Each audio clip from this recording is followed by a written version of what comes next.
Haboim, welcome everyone. We're about to begin Be'ezras Hashem together on Daf Tzadik Beis Amud Aleph. Start with the new mission on the bottom of Daf Tzadik Aleph Amud Beis. A person was obligated to mourn over the death of one of his 7 close relatives, a father, mother, son, daughter, brother, sister, or spouse. The day of the death, he has the status of an oinein, who's prohibited from eating kachim. We learned in the previous Mishnah that an oinein, you can go ahead and shech the Korban Pesach for an oinein, because at that night he'll be able to eat the Korban Pesach. The Mishnah adds like this: oinein toivil ve'oichel es pischel erev. The oinein, he must be toivil. That means midirabanan they were machayiv an oinein to make a tvila before he eats kachim. Why? Because since an oinein might have diverted his attention from being metame, so therefore they required that the oinen first is toivel before eating and partaking in kachim. And therefore over here too, before eating the Korban Pesach, he must be toivel. Aval loy bekachim. But in contrast to the Korban Pesach, we do not allow an oinen to go ahead and eat kachim. The Gemara will explain the distinction. Hashomeya al meisoi. The Mishnah goes on to say, one who hears about the death of one of his 7 close relatives, on top of Tzadik Beis Amud Aleph, or v'hamalaki lo yatzamos, or they're talking about a scenario where they move the bones from the kever to be buried in another place. Toivil v'oichel bekachim. Here we say he can be yes toivil and eat even kachim. We'll explain why this is so as well. Ger shenis gayer be'erev Pesach. A ger who then on Erev Pesach Yudalet ben Nisan is misgayer. There's a machloikis in our Mishnah. Beishamai oimrim toivil v'oichel es pischoi la'erev. He can go ahead and toivil, and that night he can have and partake in the Korban Pesach. Beis Hillel oimrim haparesh mina orlo keparesh mina kever. One who now gets circumcised for being misgayer, so we have to assume that he has tumas mace, and therefore we'd have to wait a complete 7 days for him to be sprinkled with the Ephra HaPorah on the 3rd and the 7th day, and then he can go ahead and become purified. But in the scenario where Erev Pesach he became then Nisgayer, he went out there and partake in the Korban Pesach, and he'll be pushed off until the Yudalid Be'iyar Korban Pesach Sheni. Gemara asks right away regarding the first din in our Mishnah. When it comes to somebody who's an oinein, we say he can be toivel and eat the Korban Pesach. But when it comes to kachim, not. Ask the Gemara, my taimo, what's the reason for this distinction? Says the Gemara, kosovar aninois delaila derabanan. During the day, aninus is deraisa. The first day, during the day of the misa itself. At night, it's only midirabanan. V'gabe Pesach lo hemidu divrei b'makom kores. Gabe kachim hemidu divrei b'makom asay. And therefore the distinction is by when it comes to Pesach, since the Korban Pesach is a mitzvah asay that carries with it the prohibition, the punishment of kores, therefore because of its severity, the Chachamim waived their takana and allowed a person to then partake in the Korban Pesach that night.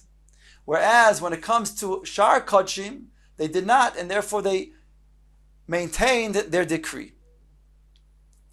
The Mishnah stated Hashomeya al meisoi, either a person who hears about one of his kroivim that had passed away, a shmua, either if it's shmua kroiva within the first 30 days, he hears about it, whereby he has to be misabil, like a regular ovil of 7 days of shiva. If it's after 30 days, then he has only 1 day of shiva, which is mixed also yoim kekuloi. Akopanim, either that scenario where he hears about a shmua that one of his close relatives passed away, or somebody who's malakit al atzamos, or moves the bones from one kever to be reburied in another kever. So here, asks the Gemara, Malakit atzamos haboy hazo shlishi v'shvi. If a person is moving the bones of one of his 7 close relatives, in order to then rebury that person in another kever, then he's now tamei mace. So how is it going to help that you're saying he can go ahead and be toivel va'oichel bekotshim. He needs 7 days and also 3 days in the third and the seventh day to be purified by the mechatos. Ema, says the Gemara, no, shaliktu lo yatzam. Not that he himself carried the bones. They carried the bones on his behalf. Midirabon, he has the status of an oinein during that day. But since at night, he's no longer even midrabanan an oinein, therefore he can go ahead and be toivel and oichel. The next case in the Mishnah, Gershon is Gayer. So we say there's a machlokes for Gershon is Gayer on Erev Pesach Yudalid ben Nisan. Says the Gemara, Omar Rabbi bar Rav Chaneh Omar b'Yochanan, machlokes ba'orel nochri. This machlokes is talking about a Gershon is Gayer that has to then have a bris milah. Then there's a machlokes, the Beis Hillel Savrei Gezer Shema Yitma L'Shana Abba V'Yoymar. We're concerned that the ger, the next year rather, he will then say the following: Ishtake, the year before, Miloi Tavalti V'Achalti, did I not just toivel and eat right away? But little does he know that as a goy, he's not mekabel tuma, and therefore there was no concern for him to have tumas meis. So therefore, when he then was toivel, if we were lamdi toivel, as Beis Shammai does, then eat the korban pesach, he might think then the next year and say the year before I was just toivel and ate. Whereas this year, as a bar Yisrael, he now is mekabel tuma. So we're considering that maybe he then became tamei, whereby he'd have to wait 7 days. So akshav nami et bova oichal. He says now I should also be able to toivel and eat just like I did the year before. But he doesn't know the ishtake nochri have v'lo mekabel tuma. He doesn't know that the year before, as a nochri, he's not mekabel tuma, so there's no concern of tuma that he has to then wait for. Achshav Yisrael mekabel tuma, but now he is a bar Yisrael, and yes, mekabel tuma, whereby if he became tamei, it's not satisfactory for him to just go ahead and toivel and eat the korban pesach. He'll eat in a state of tuma if he's tamei meis, whereby he should be nidche until the korban pesach sheni. So instead of a concern that this person might make such a mistake, we say that the ger that is misgayer on Erev Pesach, he cannot go ahead and bring the korban pesach. On the Beis Hillel, he has to wait until the korban pesach sheni. Ubeis Shammai savrei, like as Beis Shammai said, we do not make a gzeira. Says the Gemara, Aval Orel Yisrael Divrei Kol Toivel Va'oiches Pischa LeErev. But in regards to a bar Yisrael, for whatever reason, did not have a bris milah, then if he has a bris milah on Erev Pesach, then we do say he can be toivel and eat the korban pesach that night, even according to Beis Hillel. V'lo Orel Yisrael Mishum Orel Nachri, and we don't make a gzeira even according to Beis Hillel of one for the other. We don't make a gzeira of a Orel Yisrael for an Orel Nachri. Tanya Nami Hochi, we also have a brisa that supports this. Omar Rabbi Shimon Lozar Lo Nechleku Beis Shammai Beis Hillel Al Orel Yisrael Shetoivel Va'oiches Pischa LaErev. We don't make an argument. Even Beis Hillel agrees that if it's a Orel Yisrael, he can be toivel and eat the korban pesach. Al Ma Nechleku, what are they arguing about? Al Orel Nachri. Shebeis Shammai oimim toivel va'oichel pischa la'erev, ubeis Hillel oimim haporish min ha'orel keporish min ha'kever, and therefore he'd have to wait until Pesach Sheni. Omar Rove, the Gemara says, Orel hazo v'izmol.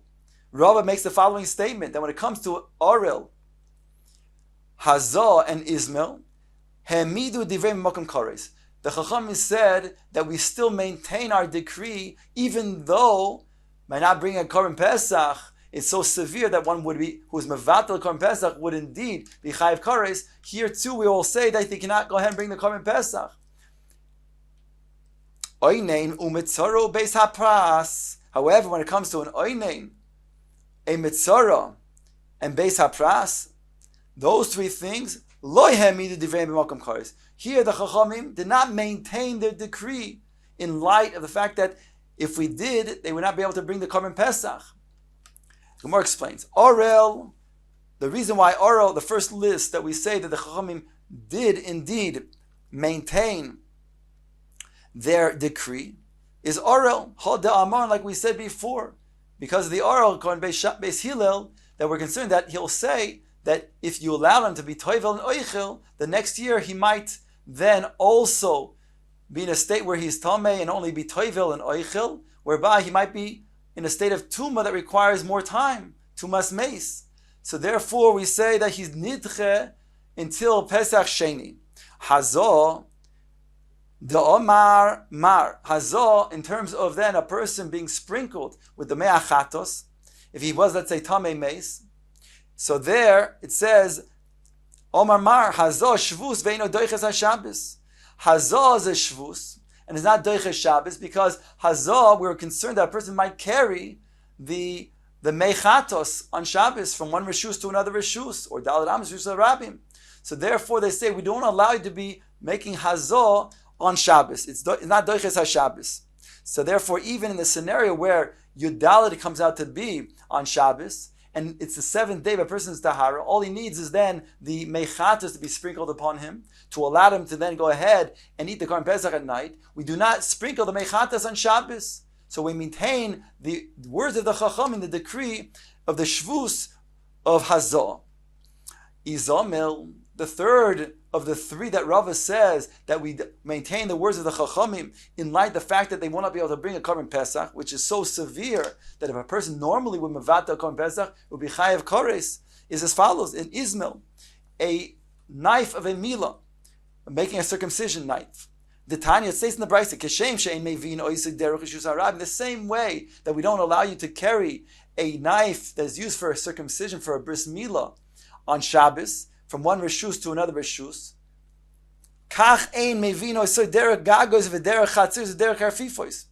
Now, according to Rabbi Akiva, since you could have brought it before Shabbos, it's considered to be a hechsher over here, and therefore we don't allow such a hechsher mitzvah to be done on Shabbos, because here it's not going to be doiches Shabbos, the Isur Deraisa. So it says like this, not only is that true when it comes to the Isur Deraisa of carrying from one reshus to another reshus, but the Chacham said if it's on Erev Pesach, comes out to be on Shabbos, we also will not allow you to carry the Izmal knife from one reshus ha-yachid to another reshus ha-yachid, from a gag, chotzer, or karpef, because there it's only zera dirabanan, that one, if they carry from one of these reshuyos, which is reshus ha-yachid, to another reshus ha-yachid, you might carry it from a reshus ha-yachid to reshus ha-rabim.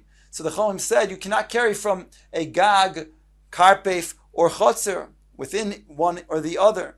So too over here, even though it's true that it would allow you a person to then go ahead and allow him to then mal his son, which would then permit him to eat the Korban Pesach that night, here the Chachamim maintain their words, whereby now the father cannot go ahead and partake in the Korban Pesach at night, since he was not mal his son, which is a requirement to then partake in the Korban Pesach.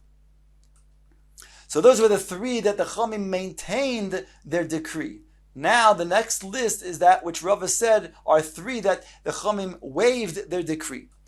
Oynein Hada Amoran. We talked about in Oynein, since Midiaraisa during the day it's only deraisa, at night it's deraisa, at night it's already midrabanan. The Chacham said, in light of the fact that a Korban Pesach would be then nidche, and since Korban Pesach is so severe, they allowed an oynein to then eat the Korban Pesach at night. Mitzara, Maihi, where do we find mitzara that we allow indeed this to take place? That even though there's a decree midrabanan, but we'll doich it, we'll waive it in light of the Korban Pesach. As follows, the Tanya states, Mitzayro shechal shmini shelo be'erev Pesach, when his eighth day comes out to be on Erev Pesach, that means that he was already on the seventh day, he was toivel in the mikvah. Now it's the eighth day, and he has to then go through a purification process. That means he has to go to the gates of Nicanor, and he has to then have his and partially lean into the azara, where thereby the kohen puts dam on the boyhain, the right earlobe, the right thumb, and the right big toe. And it states over here, "V'ro keri boy bayoim." He, lo and behold, this mitzara on the eighth day, he saw a seminal emission. So what happens? Toivel v'oichel. He's toivel, and even though he's toivel as a tvul yoim, and as a Tvul Yom, he can't go ahead and put himself into the area which is the Har HaBayis, because that's off limits to somebody who is even a Tvul Yom who saw Keri. But nonetheless, over here, we'll say that we'll doiche that Isir Aseh, in order to then allow him to then purify himself so he can partake in the Korban Pesach that night. Amru Chachamim, Afal Pisha Tvul Yom Eino Nichnas, even though a Tvul Yom is not allowed to enter the Har HaBayis, and then the gate, the Shar HaNikanor, to then be able to then partially lean over to get the purification process from the Azara, Zed Nichnas. But this one does. Why? Mutav Yavai Esse Sheyesh Boikaris V'yitche Esse She'ein Boikaris. Because it's preferable to then push off this Aseh, where a person is Mivatel the Aseh by entering as a state of Tvul Yom, as not to be Mivatel the Aseh of Korban Pesach, which is more severe. Rabbi Yochanan points out it's not an asay that you're doiche, but rather it's a dirabanan, as follows: Davar Torah afilu asay ein boy. It's not an iser. It's not a mitzvah asay deraisa, but rather a decree of the Chachamim. Shenemar states vayam od Yehoshafat bekal Yehuda v'Yushalayim beis Hashem lifnei achotzer hachadosha, and Yoshua was standing the congregations of Yehuda and Yerushalayim in the Beis Hashem, in front of the Chotzer HaChadosha. He gathered them together to do tefillah, and it says, "My Chotzer HaChadosha." What was it? Why are you referring to a Chotzer HaChadosha? Says Rabbi Yochanan, because why? Shechichu boy dvar va'amru, because they were mechadesh a certain type of kedusha that they said until now was not decreed. Tvul Yom lo yikanes v'machane leviyah. A Tvul Yom midirabbanan cannot enter the machane leviyah. So here we see that even though it's a rabbinic enactment, over here they waived the enactment in order to allow the mitzvah to then bring the carbon and to go through the purification process so they can fulfill mitzvah's Korban Pesach. The third of the three that they also waived is the Beis HaPras. And Beis HaPras is when there's a grave in a certain field that was plowed. Here is a concern that maybe there are parts of the bones of the one that was buried there, and that will be mitamis. So the Chacham made a gezerah that even within 100 amos of this Beis HaPras, a person is tamei midrabanan. This not, it says in the Mishnah, V'shavim Beis Shammai Beis Hillel, but Shammai and Beis Hillel agree on top of Tzadik Beis Amud Beis, Sheboitkin lo'oisei Pesach, Ve'imboitkin lo'oichlei Truma. That we check, we allow those who are on their way for the Korban Pesach to go ahead and check the Beis HaPras, to then allow him to walk through, so that he can get to the other side. We don't require that he do a circumvent type of way. Where it comes to the Achilas Truma, we don't have such a leniency. There the Chum maintain that he will be Tamei. He has to circumvent the Beis HaPras. My Boitkin, in what way do they check the field? Says the Gemara, Omar Rav Yehuda Mar Shmuel. They blow on the ground where the dust is to determine that there's not a fragment of bone that is at least a barley, which would metama a person. Rav Yehuda bar Abai Mishmei de Rav Yehuda Omar, a different method of checking. Beis HaPras shenidash tohor. Since the Beis HaPras that was trampled upon by the Rabbim is tohor, so they merely have to determine that it was indeed trampled upon. And therefore they can go ahead and determine that it's Tor, whereby they can go ahead and walk in the Beis HaPras. That's only for a Korban Pesach, again, because a Korban Pesach, because of its severity, they waive their decree. So it comes out that the 6 different things that Rava mentioned, the first 3 that they maintained their prohibition in light of the severity of Korban Pesach.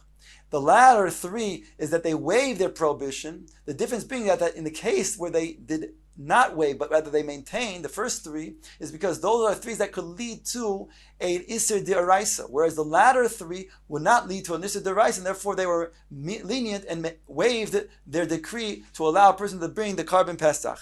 Hadron Aloch Perak HaIsha.